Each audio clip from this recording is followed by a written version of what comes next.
second year at the Northwestern Humboldt Park Family Medicine Residency Program.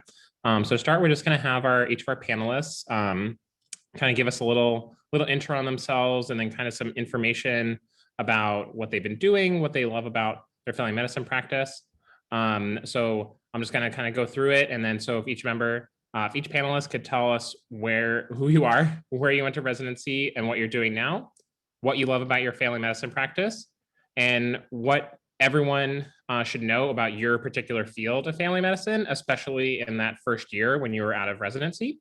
And then kind of can close up with best lessons learned or words of advice for people coming out of residency as they're starting that career hunt. So the first person I have on my screen is Dr. Michael Hannick. So if you could go first, that would be great. Okay, thanks. Thanks for having me. I am associate professor of family medicine, so I get to do a little teaching. I work at Rush University in Chicago. I trained at Illinois Masonic Advocate Hospital, Illinois Masonic in the north side of Chicago. And that was new to me in general because I'd come from Michigan where I went to medical school. So I was new to the city and new to a kind of a combined program the way that was, both community experiences as well as more academic experiences, having multiple services in the hospital. And I think that my very first job out of residency was actually at a small community hospital called Little Company Mary, now OSF, and that was on the southwest side of the city.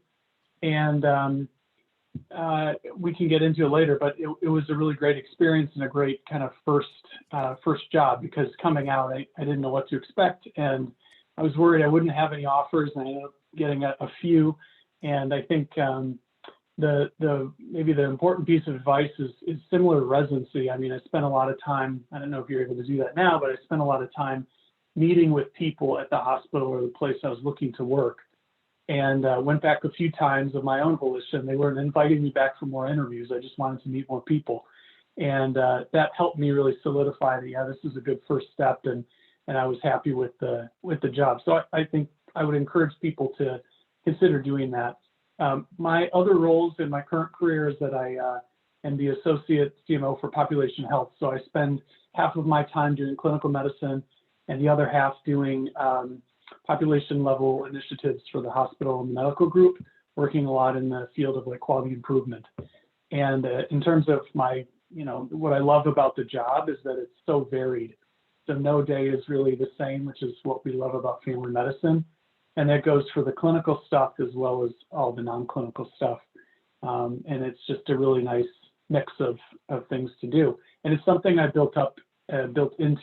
grew into. You usually don't come straight out with a variety of experiences. Usually you're hired to do one thing, they want you teaching or they want you working clinically. But over time, you get to grow into these other roles and make it the way you want to practice. Thanks. Thank you. So my next square on my screen is Dr. Alabi. Hi, everyone. So yeah, my name is Mustafa Alabi. I recently graduated from Oregon Health and Science University in Portland in 2019. And I'm currently at my first job out of residency at Erie Evanston, a federally qualified health center. Erie has a number of clinics throughout the Chicagoland area and a few in some connecting suburbs. I mean, coming out of residency, I was looking for a job that really would let me keep my full scope of practice, allow me to do labor and delivery, inpatient, a ton of procedures. And I felt that the practice that I chose at Erie Evanston really allowed me to fulfill that. And I'm on labor and delivery on a call right now, and I get to work with great residents like Dr. Sullivan here. So it is a fulfilling first year, or I'm a year and a half into practice now. I do enjoy the clinic I work at, and that I have wonderful colleagues. We have OBs, pediatricians, for the many things that you'll see coming out of residency, because we're always learning. There's always things you haven't seen, and to always have people to run cases by, and always have practice partners that are very collegial.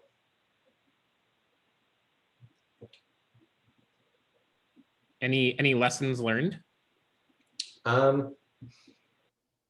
I didn't prepare for that question, Eric. I would just say it's honestly, it's always, like I was mentioning, it's always been a learning experience and constantly having to look things up, and medicine is humbling. And there, I felt like I came out of residency well prepared to do full scope, but still, like, I'm constantly looking things up and learning things. So That's reassuring. Great. So the next person I have is Dr. Dacus. Awesome. Hey guys, I'm Christina Dacus. I am a full scope rural family physician in Gibson City. It is a 3,500 person town about 2 hours south of Chicago. I went to University of Illinois at Chicago for residency, and I chose to go there because the program really prioritized caring for underserved, vulnerable urban patient populations and getting full scope training in addition to obstetrics. And then actually my career took a bit of a turn. I originally thought I was going to be doing mostly academic medicine in an urban underserved setting, but I really fell in love with the OR and fell in love with maternity care and started looking at other career options and just wanted to expand my horizons. So I did a 1 month rural elective actually down here, which the connection I actually had through the IAFP, which I think one of the lessons learned is use your connections when looking for jobs. So I came down here and I loved it, and I got to work on a 5-bed labor and delivery unit staffed solely by family physicians who are all surgically trained, and it was absolutely amazing. And I was surrounded by a community that valued us for exactly who we are, and nurses that wanted only family physicians because they'd worked with OB-GYNs, and they wanted our approach to care because they saw what it looked like and they liked it better. And so I actually signed for my job during residency before fellowship, and I got a stipend in fellowship. And then I went to fellowship just to get my C-section training at University of Illinois, Peoria. So that was 1 year. And I also expanded my women's health training there to more LEAPs and like DNCs and procedures like that, tubals. So I do all of those things now, other than LEAPs. I'm working on that. But so now again, I work in 2 different clinics. So our hospital covers multiple underserved rural communities in eastern central Illinois. One of my clinics is in town. It's more mixed payer. I take care of a lot of patients from the hospital. And then I also go out to a rural health clinic, which is near the border of Indiana. There's a lot more substance use disorder, a lot more teenage pregnancy. I also do, and I do a lot of cool stuff. I do a lot of MAT. I actually have a small transgender patient panel, and I do a lot of gender affirming therapy. And some of my patients travel 2 hours to see me. So you just really are slapped in the face with just how badly people need compassionate care out here, especially things like LGBTQ care. And yeah, and what I love about my job, I figured I would just share a story. So a case that I had a couple of months ago, it was a 35-year-old African-American woman. She was a G5P4 that I was inducing for superimposed preeclampsia. She'd had chronic hypertension throughout her pregnancy, and you know, the labor nurses here are wonderful, and they were managing her labor. And then they called me because she was passing these big black clots. And so I came in and I asked for the ultrasound tech to come in to do an ultrasound at the bedside. I was there. I actually know this ultrasound tech. I take care of her for her pregnancy. We diagnosed a 8-centimeter abruption right there in our tiny hospital. I sat down with all the nurses who I work with all the time on multiple QI projects. We have a great relationship, and we came up with a plan. We're going to continue PIT, not go up on it, give her fluids. I called the CRNA who was on, we're friends. He was like, I'm here, I got you, I'm not gonna leave. The OB or the surgical staff were like, we're gonna stay into the night until she delivers, don't worry. I called the pharmacist to be prepared with pre-op meds in case we had to go to the section. He lives across the street from me, and he was like, I got you, we're gonna get this set. And then I called another family physician who was on call, or who, just in case I needed her, and just in case she had to come into the OR or had to come to help resuscitate the baby. She lives down the street from me. And we just work together all the time. And there's just an environment here in this tiny hospital where everyone steps up and does it. And the attitude is so much different than any other big hospital I've worked in. And I think there's a lot of reasons why that is. One of them, honestly, is because I think we all have a family medicine approach to care. All the staff here, like the nurses, they all wear different hats. They're postpartum nurses, and then they're labor nurses, and then they're neonatal resuscitation nurses, and go over to med-surg and then do that for a while because they need people. It's just really, really cool to work. in a community that values that so much. And it's a shame too, because small rural hospitals are closing their labor and delivery units all over. And I think, you know, there are some success stories around the country and of hospitals that have been able to reopen their obstetric services. And the common theme is the CEOs are strategically hiring surgically trained family physicians or family physicians to practice OB, because we can do a little bit of everything. And I think moving forward, obviously there's hospitals closing in Chicago, and I just think there's a lot to be said for full scope family medicine and what we can bring with that. So for those of you who would like to do full scope, I guess just don't limit yourself. That would be one of my pieces of advice. A couple other things just I wanted to share with all of you. One, like, there are places out there, if you train in like a big opposed program, like, that really value us for what we do. So don't limit yourself.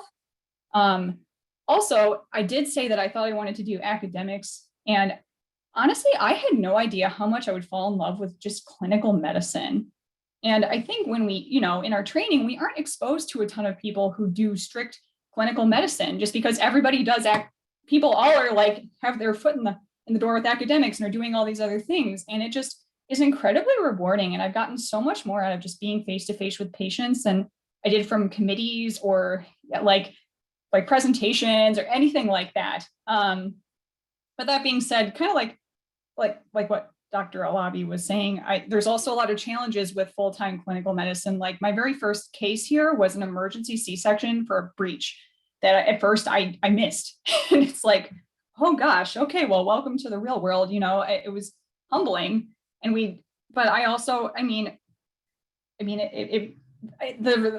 you know, we reviewed the case and all the care was appropriate, but like, you have these moments where it's like, wow, this is really difficult sometimes. The outcomes are not always ideal. And I think just being prepared for that, you sit on L&D and you see all this crazy stuff happen and think, oh gosh, I'm glad I'm not that attending. And then you become that attending, and then, you know, you gotta own up to it. But it's also incredibly rewarding and amazing work.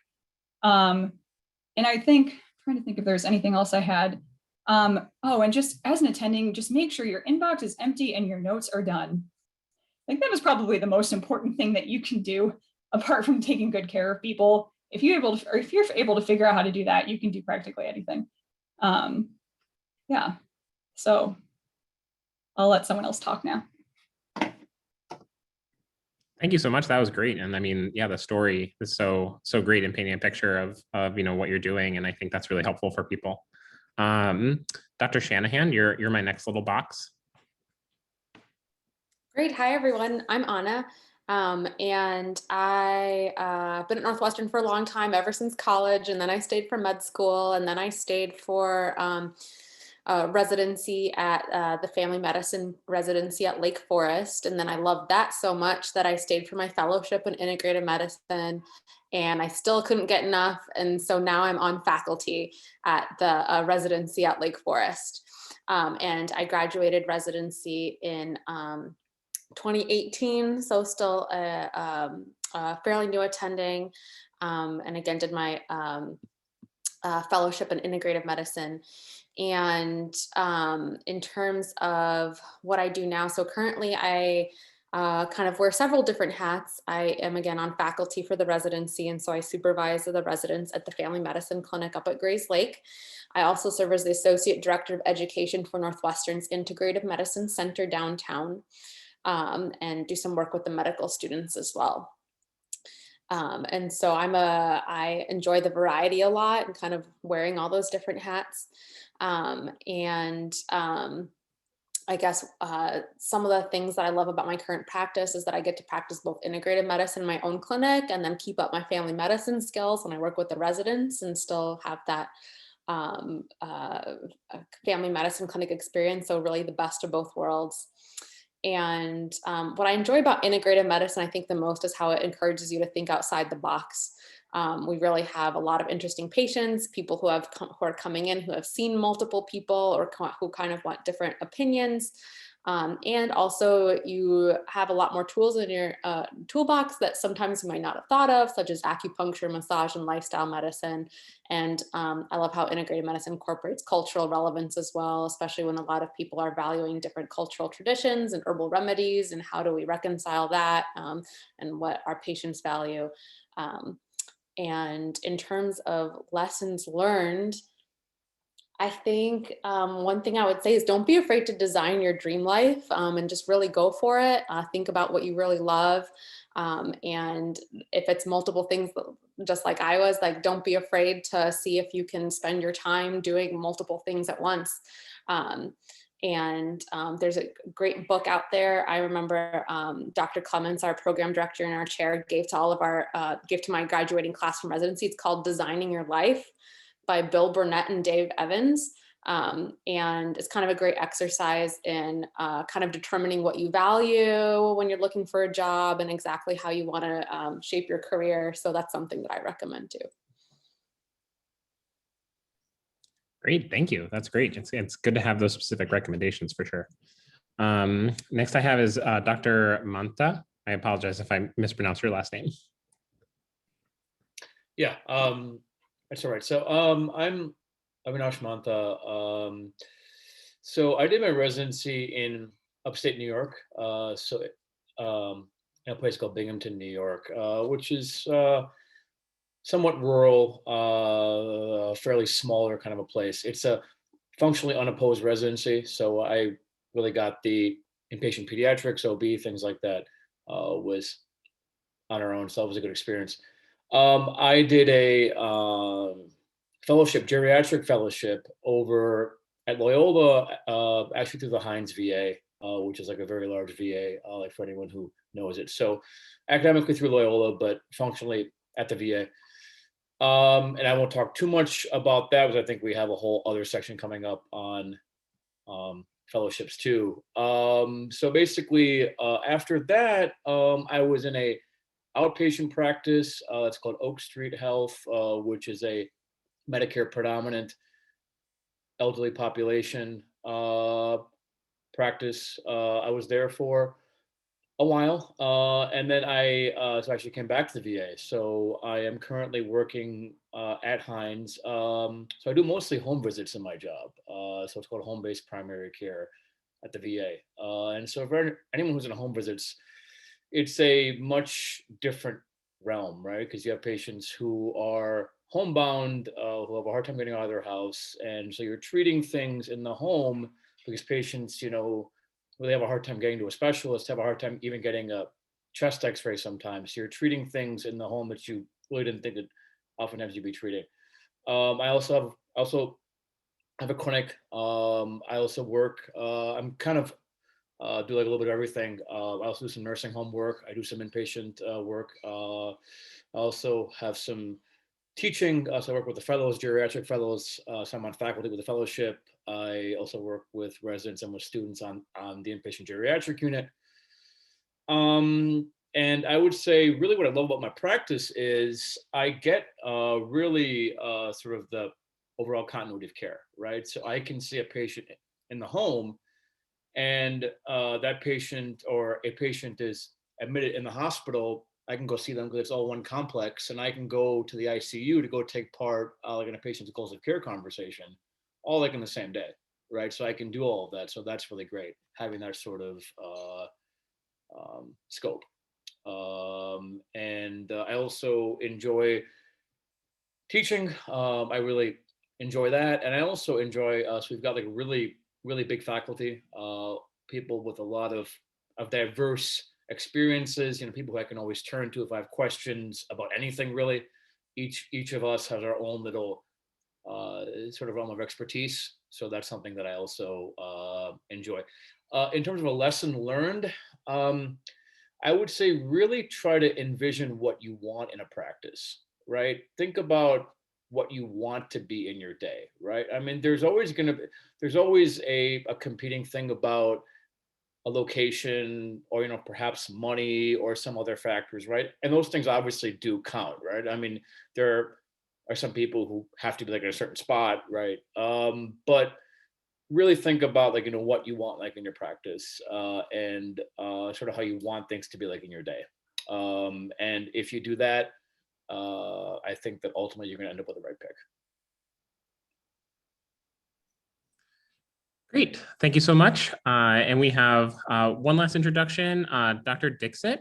And actually, Dr. Dixit, after you finish your introduction, we could just dive right into anything you have to say on like current employment landscape and considerations, including like potentially people interviewing virtually for their upcoming positions, at least in the current environment. So thanks so much. Can you hear me? Perfect. Thank you. So good evening, everyone. And I'm Sachin Dixit. I am actually an international medical graduate from India. I completed my residency at Cook County Loyola Family Medicine Residency Program in Chicago. And so I had the world of 3 different big institutions and also an underserved community medicine. And primarily we were located at Providence Hospital, which was kind of an unopposed program, but also we got an experience working at County and at Loyola as well. So that was an interesting experience, but also an enriching experience, I should say, because whatever I learned, I have carried throughout my career yet. The other thing that I also enjoyed being a chief resident over there and also completed my faculty development faculty program as well, fellowship program.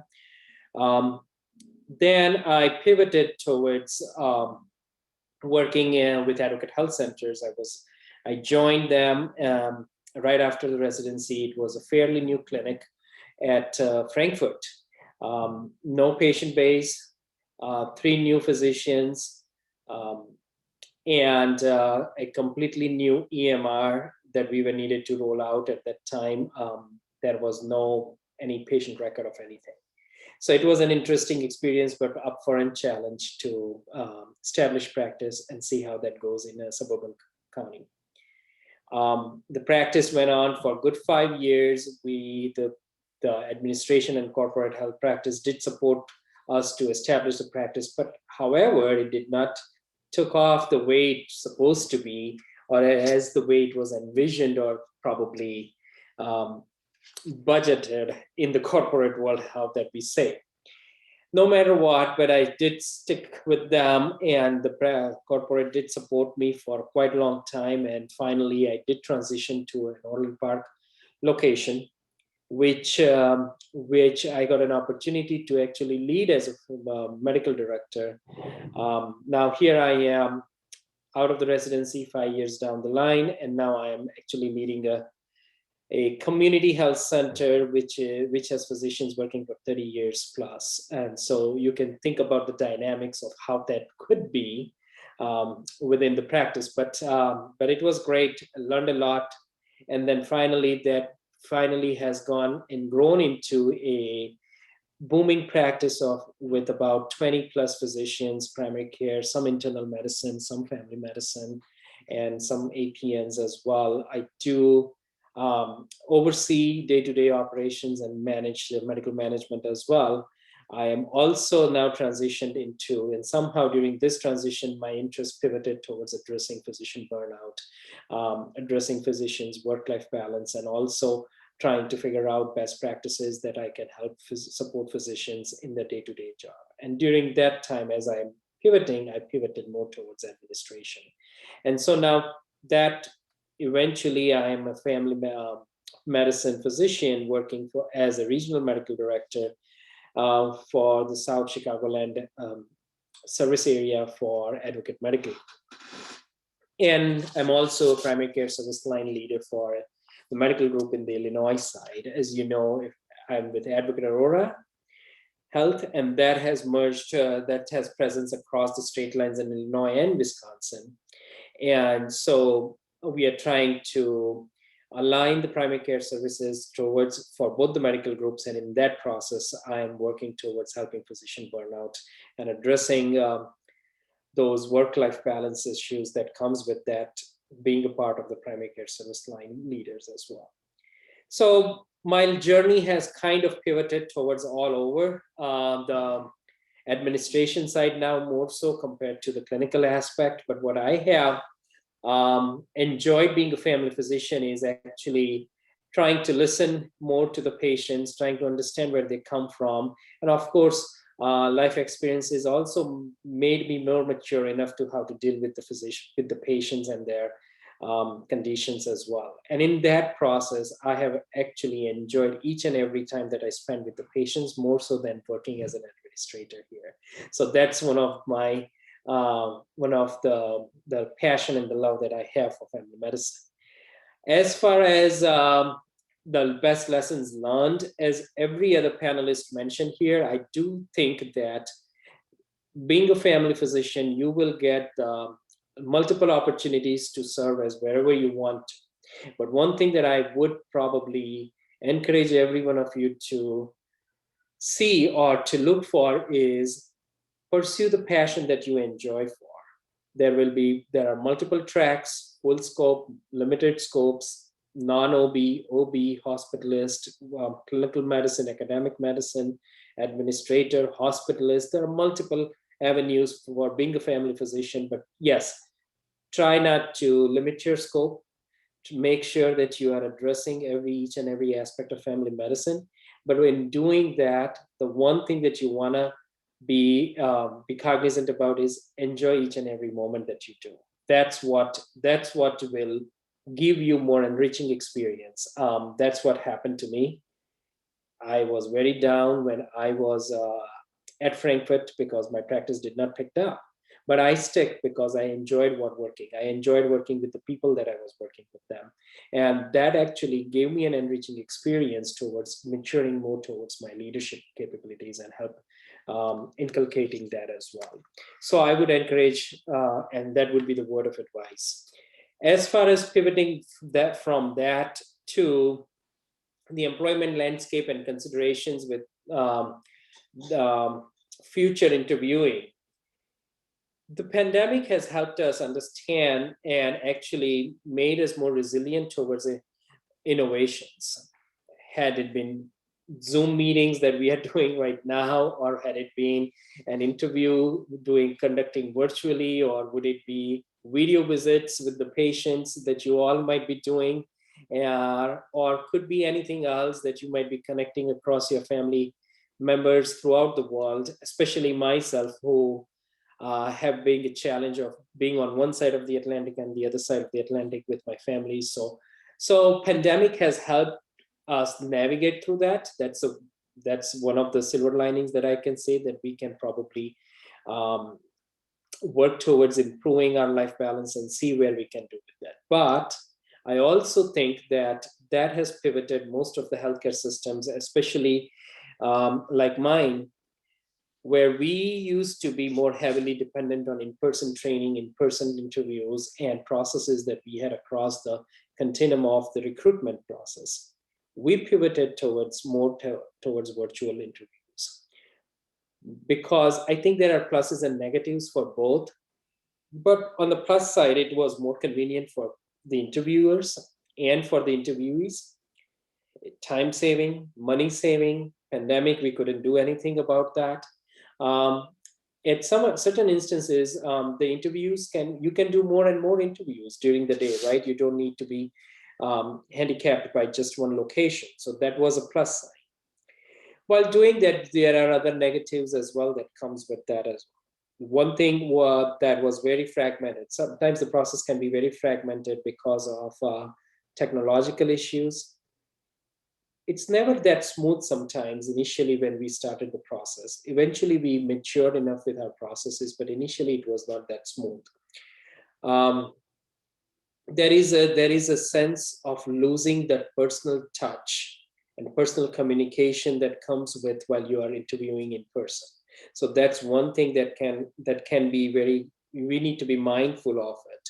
Sometimes you pick up certain things on loose body language that you won't be able to do that on a Zoom or a Microsoft Teams meeting or whatever avenue that you might be doing that. Initially, what we did was that we blocked 2-hour time frame for the interviews. And that was probably not a good idea because we thought that that was more fragmented. The interviewers would come and go, and then the interviews would just probably, the candidates would just be watching the screen, doing nothing at that time, and were just waiting for people to come back. So that was a fragmented process that I thought was not working well. Another thing that you need to look is to look straight at the camera. That might also be helpful because many a times we are all learning towards how to do online meetings, how to do video meetings, how to talk to the patients, and that applies here as well. Granted, you need to do some of the things off screen. You might want to try to look at the notes or whatever you want to try to reference to. You want to just take a pause, let them know what you're doing, and then you can probably do that. But overall, I think that we have done, at Advocate Aurora, we were successful in recruiting about closer to 200 to 250 clinicians, including APNs and PAs as well, across the primary care, across the specialties rather, and about 40% of them were primary care physicians. So I think that was, that process will continue, maybe mature in, maybe we will evolve, that process will also evolve in a different format, or maybe a hybrid format where we might just do initial screening interviews and then probably have the candidates come for the site visits that might help us to A, save time, but B, know that which candidates really need to come in and which candidates we really think that are better to fit and have more understanding of the practices. One thing that I also noticed that in the virtual environment, many a times you actually lose out the element of how the practice is run. What is the culture of the practice? That is something that is missing. And I think that you can only know when you come to the clinic in the person. So those are some of the lessons learned and the processes that we had, and we'll probably continue to evolve. Having said that, I'll stop here and then take the questions later on. Thank you. Thank you so much. I'm Stephanie. I haven't introduced myself yet. I am PGY2 at West Suburban, and I work with Eric. We are together the co-president, resident-elect. For our next discussion, we would like to talk to Dr. Hanek about the contract negotiation, if that would be okay. Yeah, so I'll keep it a little high level because I know we're going to have a little bit of time after for people to kind of select where they want to go. But I wanted to emphasize two things. First, it would be remiss as president of the Academy this year not to say that this is an excellent forum for finding work, networking with peers, finding like-minded people, getting involved in all kinds of different things, not just committee work, although we do need people on committees. But there's a lot of opportunity within the Academy, both in Illinois and then of course the broader IAFP. And so I know that third years probably will be getting a invoice in the mail soon, and you'll be looking at this thing thinking, I don't know if I have $200 or $300 to spend on this. Is it worthwhile? I promise you it will be worthwhile, and you'll want to stay engaged and involved, even if it's just you have the membership and then you get the emails and maybe you find something interesting in them.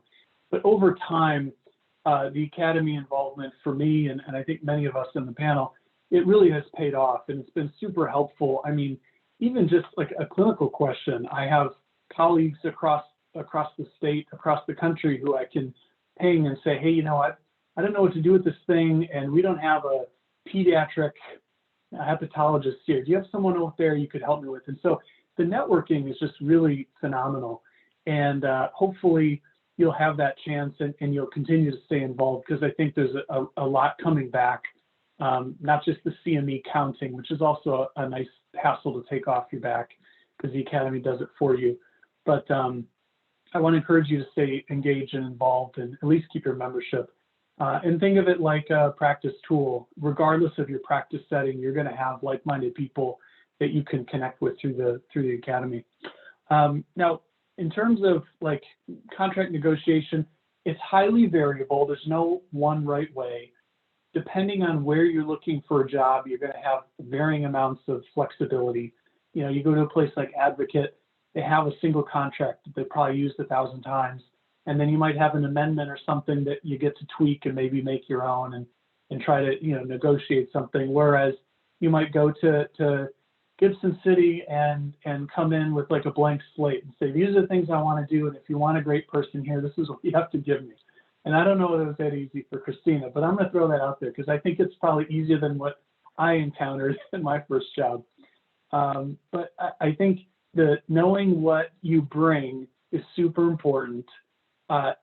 Having faith that you are in the driver's seat, even if it doesn't feel that way, act like you are in the driver's seat. That's something I continue to push on. Knowing what the place that you're looking to join, what they're about and what they're looking for.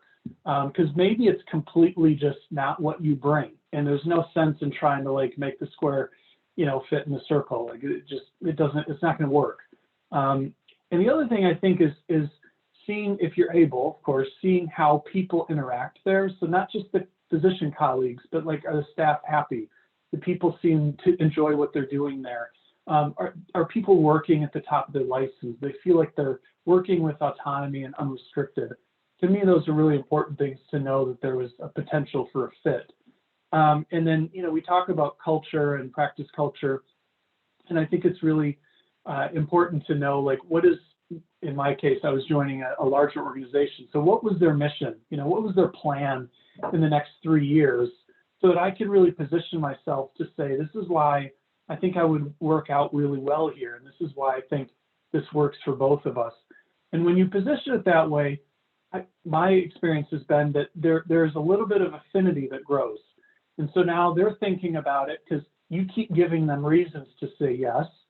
And you save the price, the number, the price tag to kind of the end, so that you build up some rapport so that when you get to the point of saying, and this is kind of where I'm thinking, you let them throw a number first, but this is where we're at. If you're not quite there, you can say, God, we've come so far together. And you really make it like about us and not about you give me this and I'll give you this. You know, it could be less transactional, more about this is a great fit and an opportunity for both of us. I want to care for the patients in this community. I think I fit with these people. And we're speaking the same language, but can we just figure out this last detail? That's a pretty important detail. I have found that that's a helpful way of approaching this. I also think that you could say you have a lawyer, but you don't actually have one. And anytime I want to say something uncomfortable, I blame it on the attorney that I don't have and say, you know, they're just not comfortable with this statement, so you got to keep working this. That's the easy thing to do because attorneys are expensive. It is helpful maybe to hire one for like a once over, so you get everything to the point you're ready to go, and then you hire someone for 2 hours to read it and give you any tips and tricks. That can be helpful, but not entirely necessary. And then thinking a lot about the, you know, expectations, because there's like the number. I went to a place once and they gave me this really crazy number. You know, we'll start you at 285 first year out, bunch of loan repayment, and it wasn't in the middle of nowhere. So I'm like, okay, this is not too good to be true. And when you get down to it, you're like, okay, well, you want me to work 6 days a week and no vacation, and I'm the only one there, and I'm on call by myself. And so you got to ask about these other details. Some people will say you have to get every detail written in the contract. Most places won't do that. So you get as much as you can, and then you got to have some trust in the process. So those are my kind of high level for negotiating. And of course, you can email me, and I got some slides we're going to circulate, and we can talk in the breakout too. Thank you so much. I'd like to transition now. We had some pre-submitted questions. I think the first one that would be pretty applicable to discuss are some pros and cons of going through a recruiter for a job search. Dr. Hennick, would you please answer that question? Yes, and I would invite anyone else on the panel to jump in. I had worked with a recruiter in one job and elected not to work with a recruiter in another. And I think for me, the benefit was I was aware of some other job opportunities that weren't really listed. It's almost like real estate. and that was helpful to kind of see the landscape. The other piece that was helpful is that they did a lot of kind of pre-work for me and kind of got the nuts and bolts laid out the way that I wanted. So I didn't have to do a lot of that in like a negotiating process. On the other side, sometimes they, recruiting, they're often representing jobs that might be less appealing to certain people or to certain interests. And so I'll kind of have this like in the back of my mind, is there something wrong with this job? And that's why they're using a recruiter to try to make this, better and find people. But on the whole, I think it's a generally positive experience, but you do have to be careful about, are you getting what you want to be getting out of the job? And anyone else on the panel have other thoughts on that? I'd invite that. Hi, so I kind of echo Dr. Hanek's comments as well. I do feel like there is always a pros and cons thing. Most of the time, I think that majority of the time you probably can get the more information out by contacting some of the docs over there if you know them. If you know any of your graduates from your program who are working over there, that would be a better option rather than contacting with the recruiters. Sometimes I have noticed that certain health institutions, or if a position is really hard to be recruited, then those are the ones that where the recruiters are more heavily involved in getting involved with the things. But I would say, as far as you do your homework well and you understand the practice, you understand the locations, you understand what you want to get out of it, then I think there is no major harm in contacting the recruiters. Always want to make sure what's their hidden agenda there before you actually sign any of the deals with them. Yeah, and I would say for myself that like Dr. Dixon said, I reached out, I did the research on my own. I found more value with reaching out to medical directors and connections I knew in different cities and practices and academic institutions to be connected to the right people to get a true sense of what the practice looked like. I found that more helpful. I did put my email and phone number regretfully on a couple lists with big name recruiters, and honestly they haunt you for life. They're still I got a text today, and I keep trying to block every number, and so I would say if you are going through a recruiter, maybe try to find a recruiter that maybe a friend recommended or someone recommended that isn't just a big name recruiter just trying to recruit for beautiful location close to city and with vague descriptions.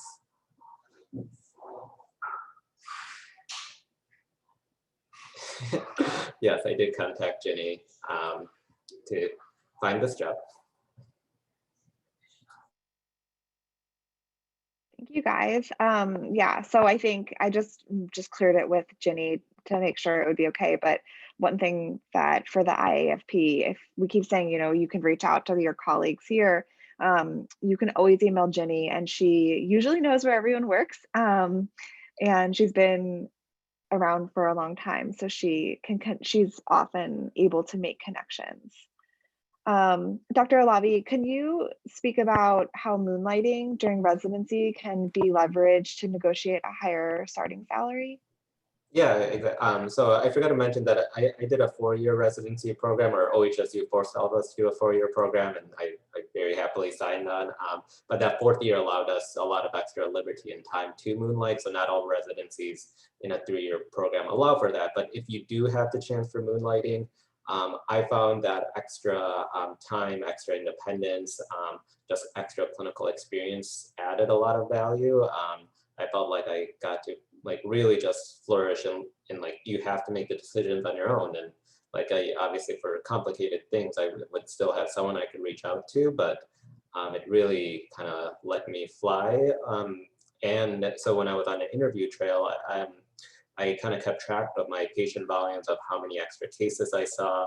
I used it as a leverage point to say, hey, I got this level of extra experience, and I am coming out of my residency a step ahead of the typical graduate out of a family med residency. And so I'm going to add value to your practice. I'm going to be able to see more patients. I'm going to be able to see more complicated things and manage things on my own without getting slowed down. So, and so I use that, and that was actually a helpful point to help increase my salary when I was negotiating that with multiple practices. And then I used what some of my higher negotiated salaries were at some, like even if it was another state, I would say, well, I'm getting an offer for this at another location. Is that something you're able to match? Because I really am interested in your practice. That's interesting, and that's really helpful. I wonder how, with a lot of us having our residency education touched by COVID, will change how we are able to have that conversation. Dr. Hennick, can you discuss how many months prior to our anticipated start date we should consider applying for jobs or start looking for them?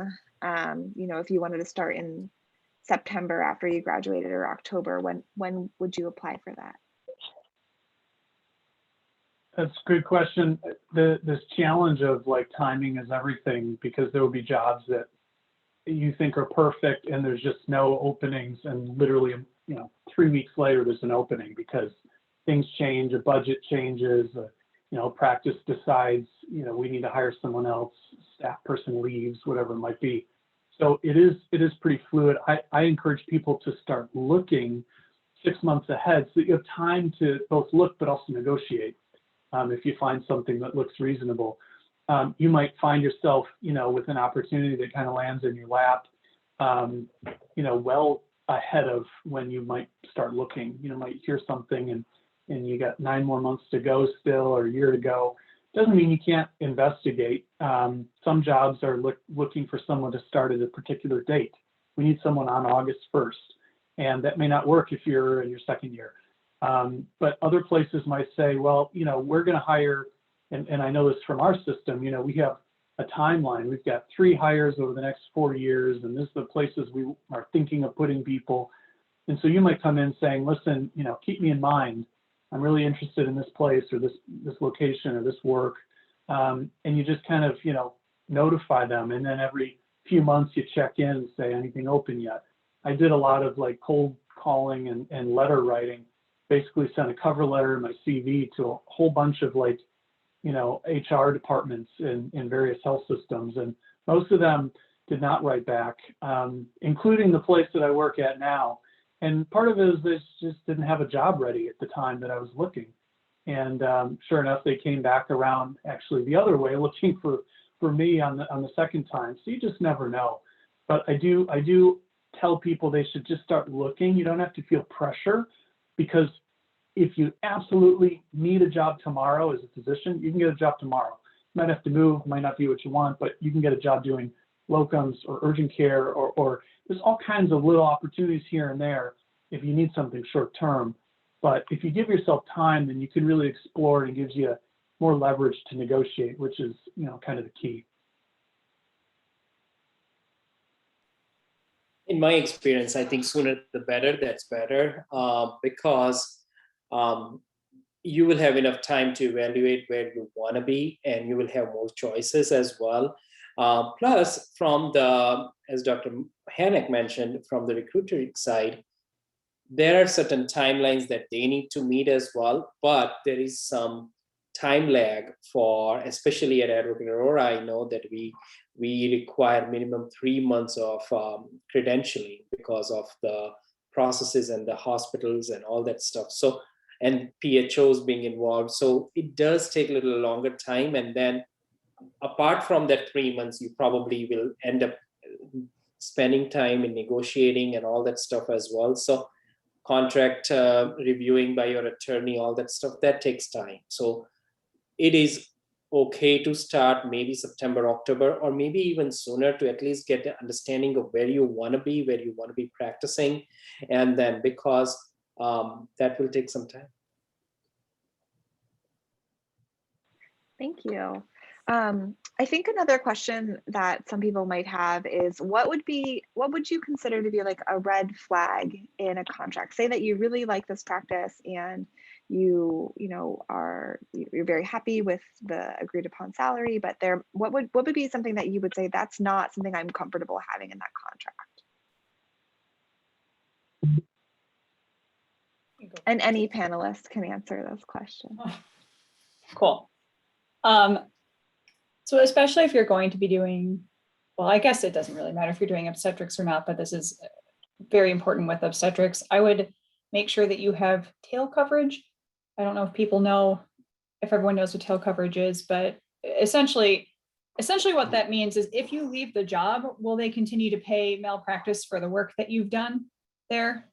And it's probably more complicated than that, correct me if I'm wrong, but essentially we want to make sure that when you leave, you will still be covered malpractice wise for the work that you've done, and that your employer will be paying for it. Otherwise, if you leave and you don't have tail coverage in your contract, then you have to purchase your own separate insurance to cover the work that you've done. So if you delivered babies there, you're on the hook for 18 years, right?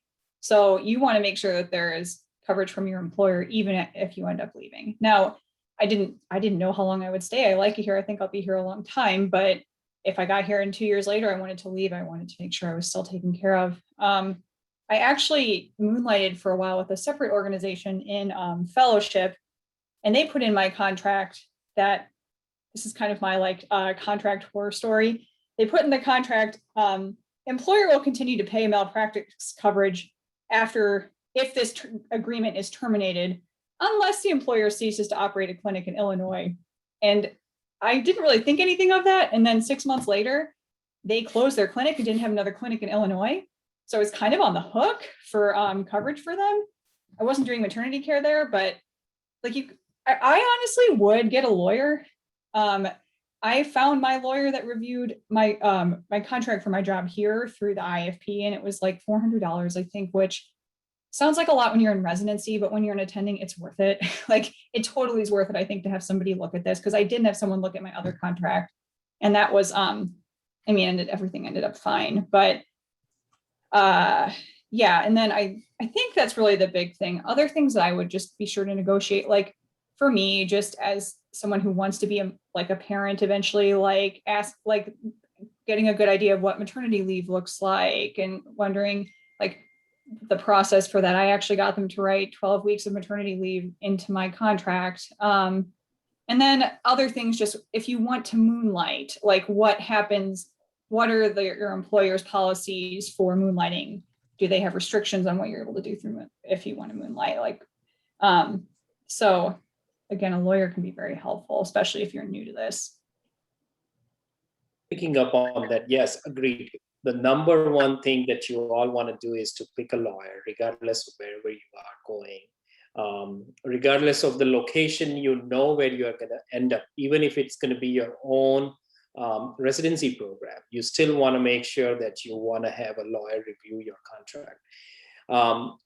Apart from that, compete, not compete clauses are also one of the things that do come up in the primary employment and recruitment contract negotiations. So you want to make sure that you are absolutely clear on that. Some of the physicians, some of the practices do not allow OB, especially some of the healthcare systems, especially because the culture is just set up that they have their OB docs, and so they don't allow family physicians to do that. If that is something that is absolutely no for you, then you want to make sure that you do not sign that contract and have that reviewed by your lawyer. Similar things with rounding in the hospitals. That's also another thing that's coming up lately. And so you want to make sure that you are absolutely clear on what you want to do. It's okay. It's okay for you to wait 2 more months and then go for an employment that you actually like, or a practice that you want to do, practice, rather than to get into a situation which you are going to end up repenting for next 1 or 2 years till the life of that contract. So it's okay to wait for a few more weeks, but lawyers are actually important here. Yeah, and I would just add on to that. The question in the chat, I would want someone who looks at a lot of medical contracts, who looks at a lot of employer contracts, with doctors.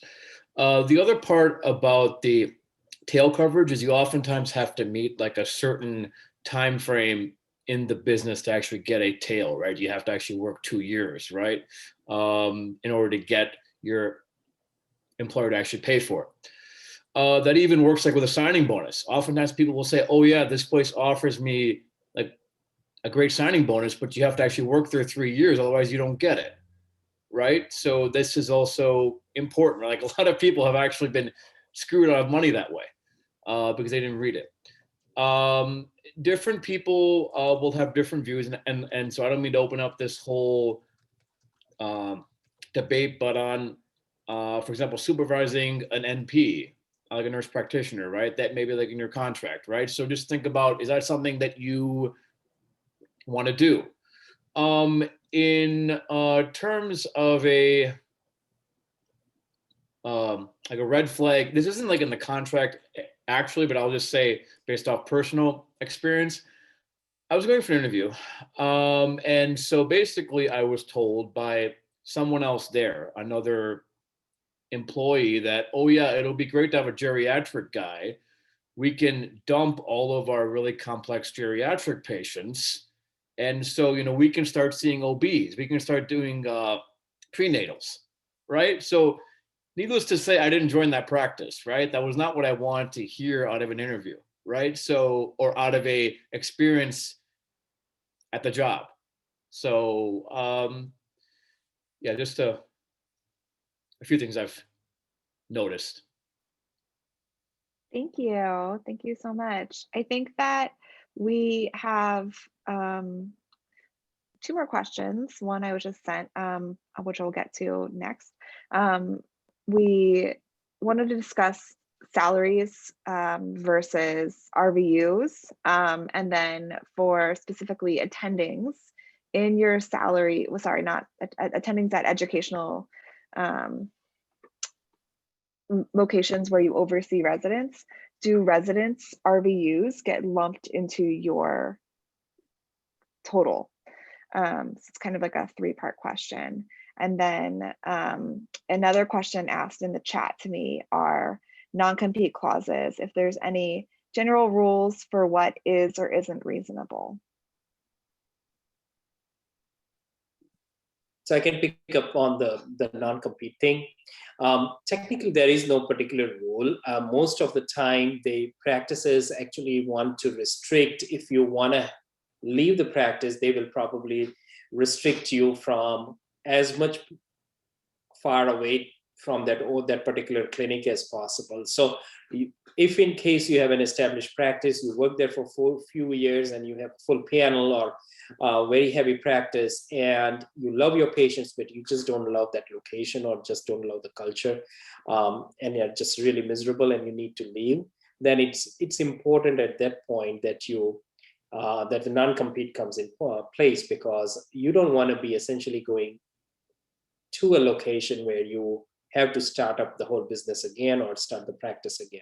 And in that situation, non-compete makes an important point. But in general, I think 5 miles is the one that is probably is something that is an acceptable one. Some locations can have 10 miles, some locations can have 7 miles. I can say that when I was joining, when I was looking for a practice after my residency, I was told that 20 miles of non-compete, that would essentially take the entire town, or probably even more than that. And so I chose not to join that and had some negotiations. It didn't work out, but those are the scenarios that can come into place if you end up liking that city or the town that you're working for, but not the location or the people that you're working with. Then it would be important there.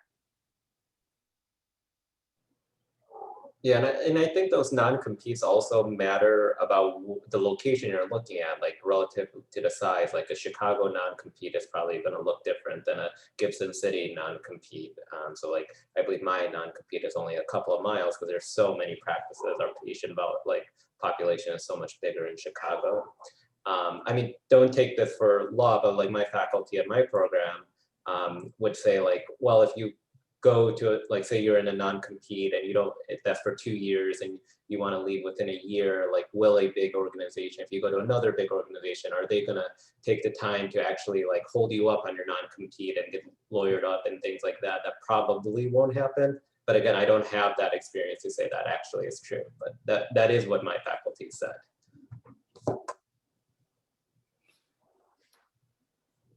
I think I can answer the RVU question. I think in most situations, and correct me if I'm wrong, the resident RVUs do apply to the supervising attending. And so you do get improvement in your productivity, usually depending on how many residents you're supervising at a time.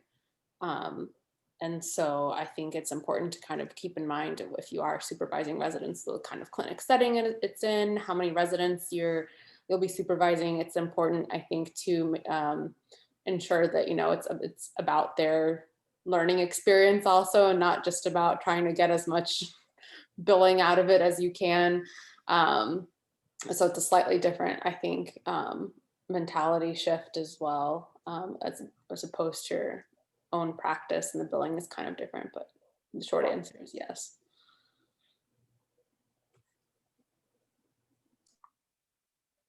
What I've heard, that's not the case everywhere. So I think if you are going to be working somewhere with residents, make sure you ask that, because I know at UIC it's the same. Stephanie, what was the rest of the RVU? Oh, choosing a salary based versus RVU based. Okay. So I think I'll do my best to answer this, and maybe my colleagues can help me. I have a guaranteed salary, and my contract says my salary will not be lowered for any reason unless there is essentially like it's at the agreement of the physician and the employer. So like I go part-time or something.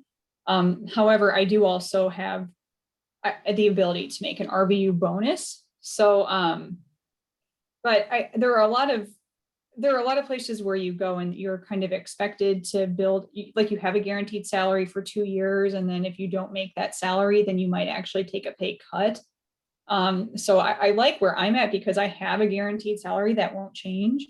But that definitely is one of the pressures, I think, like having to fight for those RVUs and watch your RVUs, like that comes in every 3 months for me. And I look to see, okay, am I productive enough, which kind of is a little bit like, it definitely takes away, but at the same time, especially where we work, like if we don't bring in revenue for our hospital, we can't serve our population, right? So I think guaranteed salary is better, but I don't know if anyone is revenue based exclusively and would be able to contribute to that more.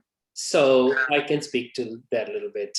From the healthcare system perspective, most of the time when you get recruited or when you join it, you are going to be on a salaried, or probably it's called a floor compensation, where it would be floored to a certain level. And then if it falls high, if your RVU generated higher than that, then you get a surplus.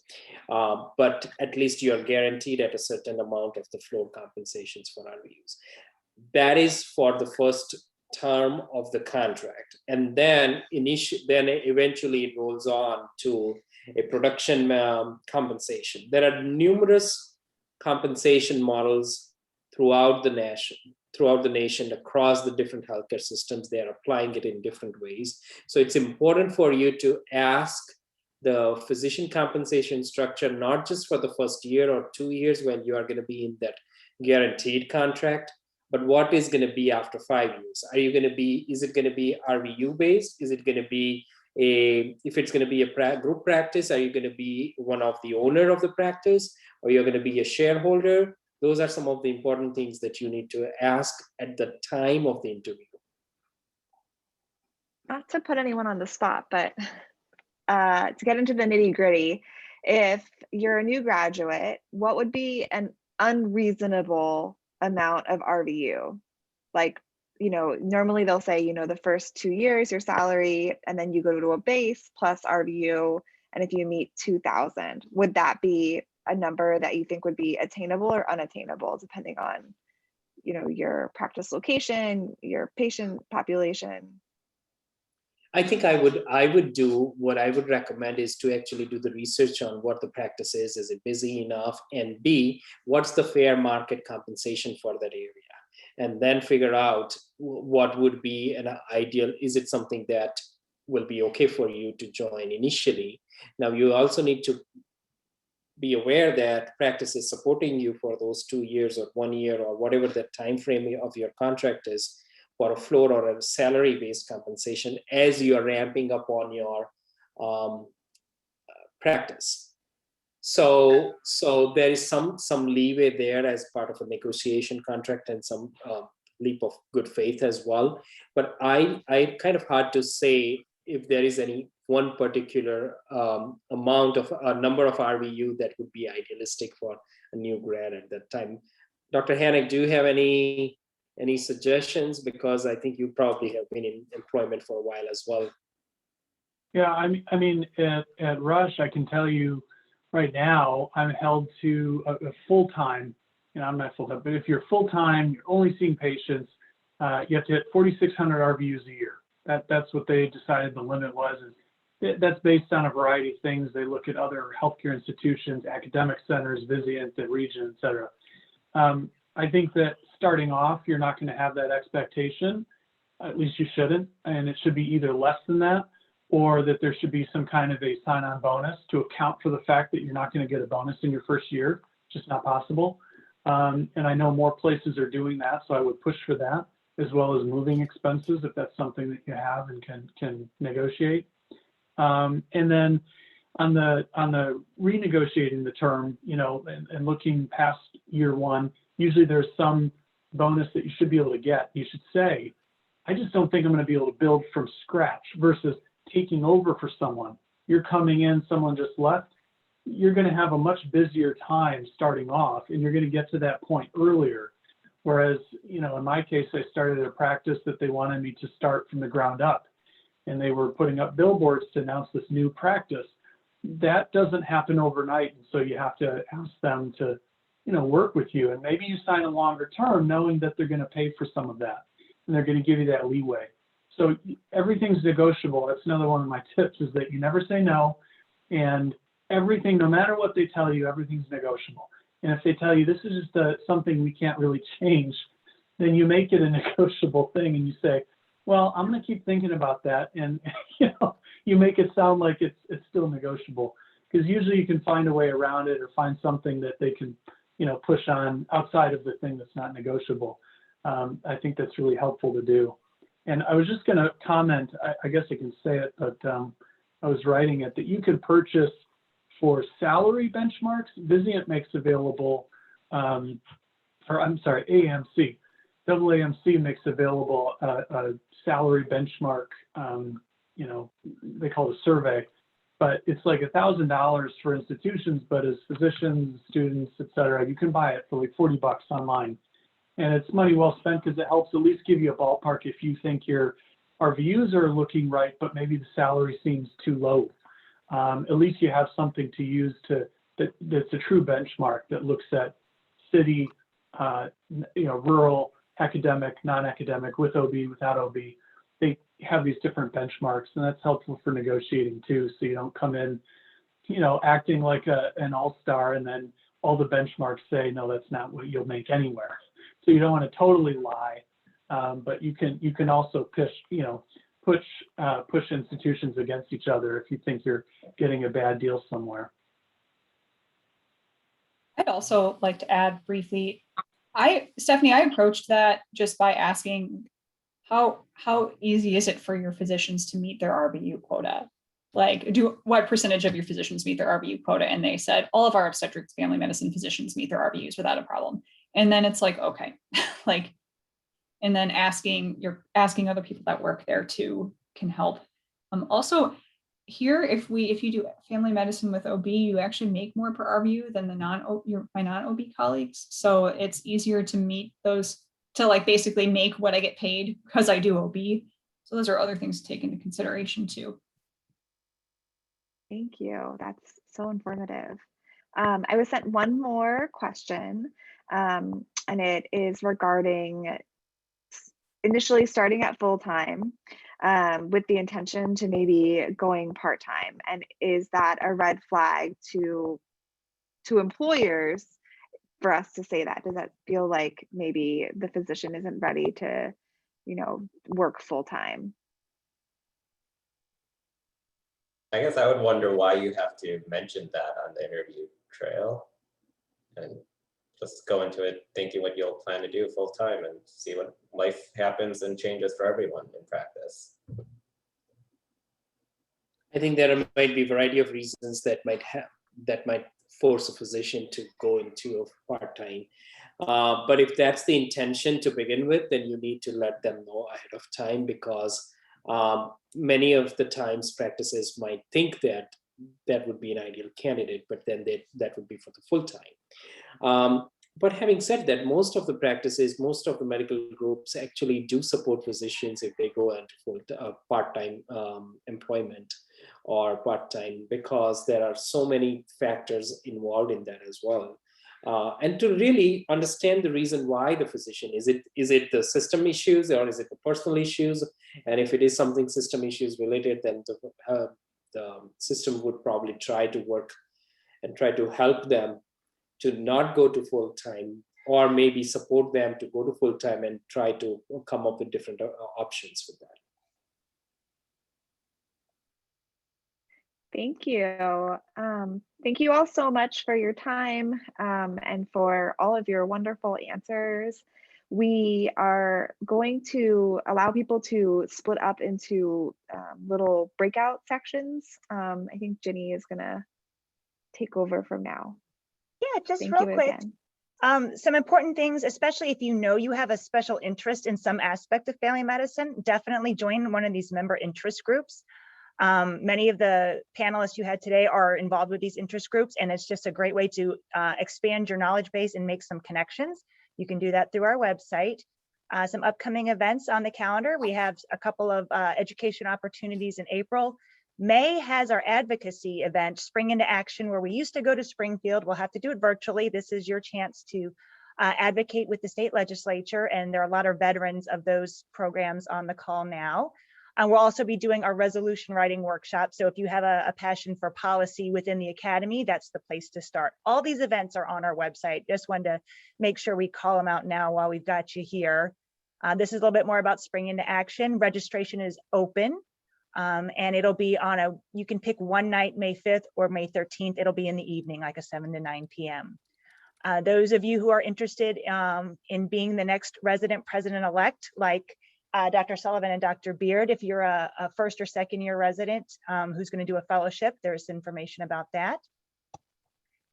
And our Scholarly Works Virtual Summit is our presentation, annual presentation of scholarly works. That's coming up in May.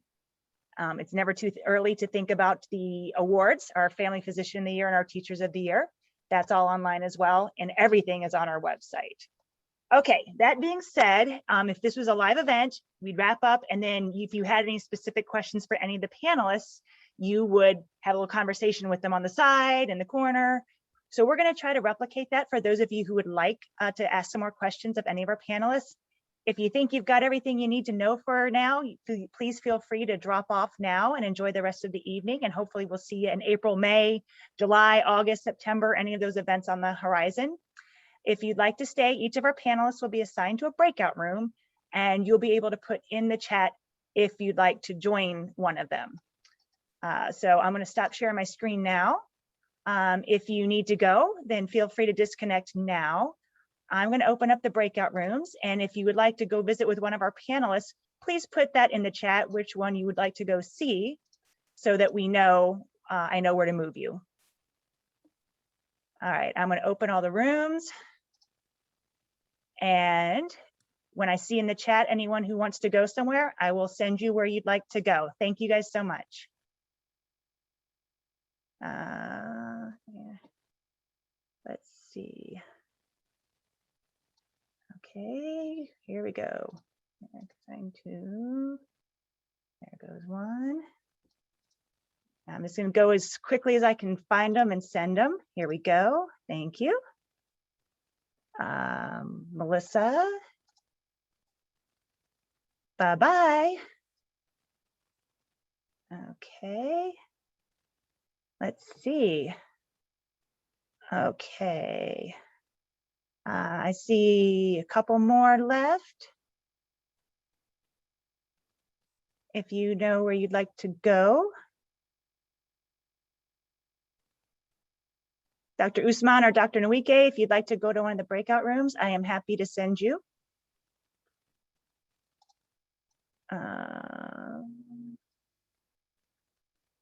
Okay, oh, anyone works.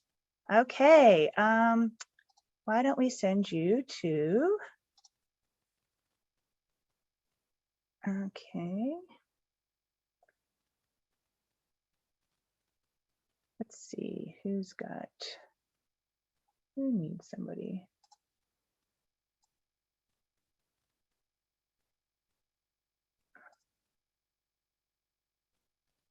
Okay.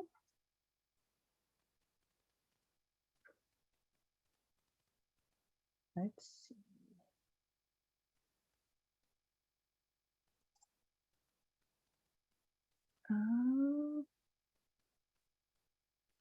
Okay.